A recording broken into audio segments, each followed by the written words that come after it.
and run it 39 yards on this one. Actually, his longest run since his rookie year. And that would set up this terrible sequence for the Ravens. After they had called their last timeout of the half, you see the time remaining. Tick, tick, tick, tick. They run it to Gus Edwards. He is stuffed. The Steelers, understandably, in no hurry to get the next playoff. John Harbaugh is demanding a delay of game penalty. He doesn't get it. The Ravens finally get everything set up and lined up, and they snap the ball with, as you see, 3 seconds remaining. They throw it up. Luke Wilson can't bring it down. And just like that, they come away with absolutely nothing. Early fourth quarter, it's still 12-7. It's Ben. It's Juju Smith-Schuster. It's a touchdown. Steelers up 19-7. Feels like they're going to easily take this one to the house, especially when you see RG3 standing there with the ice on the hamstring. So Trace McSorley is in. Pay no attention to him. You saw the circle on your screen.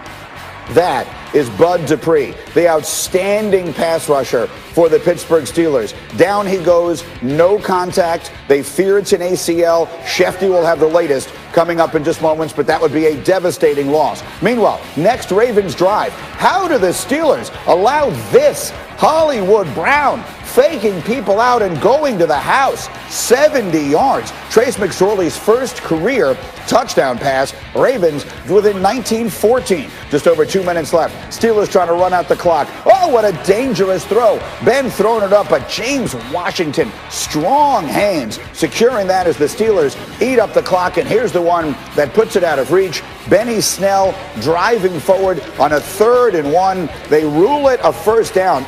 Not everybody's certain that he got it, but one way or another, what is certain is the Steelers have not lost a game this year. To be bluntly honest, man, I'm really disappointed in our performance tonight. We did enough to win, but that's all.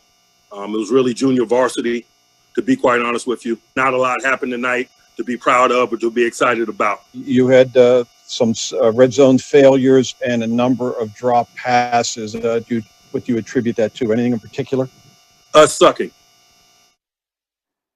So that is quite blunt, and he may not be happy, but a Steeler win keeps them a game up on the Chiefs for first place in the AFC playoff picture, and you see the Ravens all the way at the bottom of the right end of your screen right now on the outside looking in, but we will go through their remaining schedule a little bit later. Let's bring in the crew again, and I'm delighted to welcome in. Dominique is here, and Lewis is here, D. Wood and Schefter.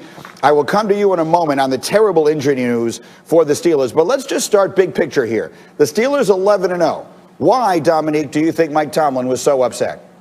I think Mike Tomlin was upset because they didn't play well again against another opponent that they should have dominated, and he knows they can't afford to drop a game. I know often we talk about teams who go undefeated late in the season, and we talk about should they rest their players late in the year? Should they be more focused on the playoffs? I think Mike Tomlin knows that they're going to need to go 16-0 to guarantee themselves that single first-round bye and to give them the best chance to get to the Super Bowl, because I don't think this team is going to be capable of winning 3 playoff games in a row to get to the Super Bowl. They're going to need that bye, and they're going to need to have Kansas City have to come to Pittsburgh. So he knows how important these games are, and they can't afford to drop any of them. I get that. But, Lewis, here's the way I viewed it. The circumstances of this game were so crazy with all the delays and all the Wednesday afternoon and everything else.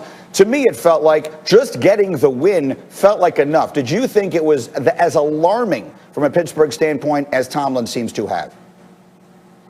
Yeah, I see what his point is, especially when you're talking about things that really do determine outcomes of games that they didn't play very well at, that they didn't execute very well, that being in the red area. And then as far as, dropping passes and not executing just basic fundamental principles of football. Those are the things that he's disappointed at. Yeah, it has extenuating circumstances with how this week has been managed as far as, from a scheduling standpoint. But the drop passes, look, these guys are professionals. They have one of the best wide receiver corps in the NFL. And you saw Chase Claypool, Deontay Johnson, Eric Ebron. They all dropped passes, and they all dropped passes that could have put this game out of reach. There you have James Washington. So they need to do better at that. The defense, as well as it played, could have played even better. I mean, Minkah Fitzpatrick dropped an interception as well. So I think that those are the kind of things that coaches always fret over. And I think they need this bye because their bye weekends have been messed up all year long. Mm-hmm. They need the rest I'm not really worried about home field advantage because of the lack of fans this year. And I think no matter where you play, the environment's going to be so sterile, it's not going to matter anyway. But they just need the rest. They need a full week where they can just sit back and get their guys healed, stay away from the facility, because they haven't really had that yet. But they also might, Can I jump in just for a second? Because I was hit with a Mike Tomlin-ism in my brain when you started laying out all those excuses. Because excuses are the tools of the incompetent. That's why Mike Tomlin is a champion, and you're out here advocating for shooting for ties. So I'll let somebody else say something. But when I heard that, that's all I could think of was how Mike Tomlin must have just fidgeted in his sleep, feeling you make excuses for a team that doesn't want him. That's fair enough. On this show, the standard is the standard, Neek, and we will never forget there that. You go. Schefter, however, the really bad news in Pittsburgh, they fear is about the injury. What do we know about the status of Bud Dupree? Well, they believe that they're going to learn today that Bud Dupree, their franchise linebacker who did not sign a long-term extension, tore his ACL. And you saw him go down, and you knew right away, as soon as he did it, essentially was non-contact. He grabbed for the knee. We've seen it happen over and over and over, especially this year. And he limped off the field. And again, the moment he did, you knew that it was going to be a significant knee injury. Now, we'll get confirmation today whether it is indeed a torn ACL, but that is the expectation, that he's going to have a torn ACL. He'd be out for the year. And keep in mind, I mean, you just watch him go down in that play. If you keep in mind at this particular time, they already lost Devin Bush to a season-ending injury. So now they've lost Devin Bush. Now they've lost Bud Dupree. And now that defense, that was the strength of this team, is not quite as good as it once was. Absolutely. And so that's why I want to bring it to my offensive lineman here, D. Wood. If they are indeed now without Dupree the rest of the way, from an O-line standpoint, just from an offensive standpoint, how much less scary does that make this Steeler defense? Oh, it makes them a lot less scary.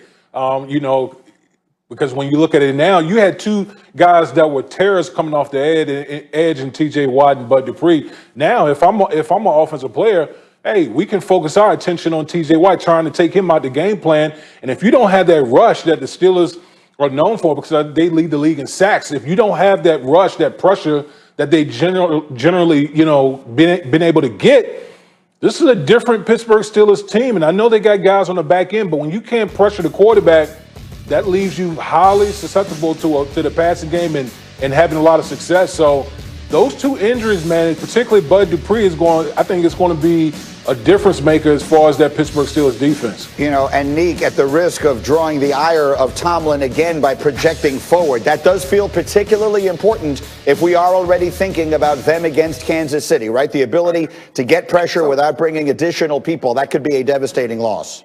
But they do bring additional people. And I honestly, losing Bud Dupree is sad and unfortunate, but I don't think it's going to hurt their defense nearly as much as the Devin Bush loss. Bud Dupree, I think, benefits quite a bit from their blitz packages. He's not a one-on-one game wrecker in the way that T.J. Watt dominates the pass rush. So losing Bud Dupree, obviously, he's a starter. He's a highly drafted player. It matters, but I'm not sure that it changes this defense nearly as much as when they lost a flexible linebacker like Devin Bush. All right, so a very quick final thought here, Louis Riddick. As we look, they have tough games left on their schedule. They have Buffalo. They have the Colts. Do you believe the Steelers will go 16-0? I don't think they'll go 16-0. I think there'll be a slip up at some point in time here, simply because it's just human nature, and it's so hard in the NFL. And they've got some tough opponents there that will be geared up, because every team is going to shoot for them now. Obviously, you know how that goes. But as Mike Tomlin says, another Mike Tomlinism: no excuses, no explanations. They'll figure it out, and they'll battle Kansas City in the AFC Championship game. We're already projecting ahead to that. By the way, if you look carefully at the Ravens side of the screen, their remaining schedule is much friendlier. We'll talk more about their chances a little later. Meanwhile, I want you to hear something from Roger Goodell yesterday. The commissioner of the NFL had a teleconference before this game talking about the particular complications of the coronavirus, the impact it's having on the NFL and its schedule, and their plans going forward. Here's what the commissioner said.